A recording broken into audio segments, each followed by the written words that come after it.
Проблем е името ми. Значи не се казва само Николаус Цитиридис, казва се Николаус Теодорос Илиас Цитиридис. Аз съм абсолютният кошмар на администрацията. Абсолютният кошмар на телефонното запознанство. Най-често хората, като се запознават с някого, нали, първото нещо, което чуват, е приятно ми е. Не при мен. Значи, аз най-често чувам я пак. Или ще моля повториш? Или любимото ми марш обратно в Гърция, мръсен византиец.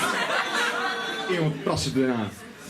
Или много сериозен проблем е другия, когато се опитам да се запознавам с девойки, с момичета, нали, нещо да завържа някакъв разговор.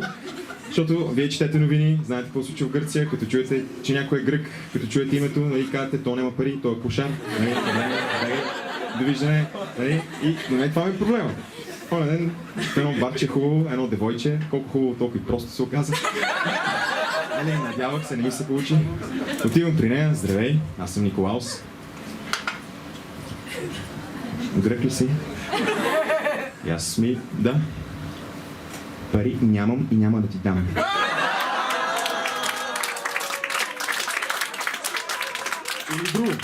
Или друго. Преди време, пак с името не е свързано, преди време имах нужда от нов телефон и какво правят гърците, като нямат пари, пък имат нужда от нещо? Теглят кредит.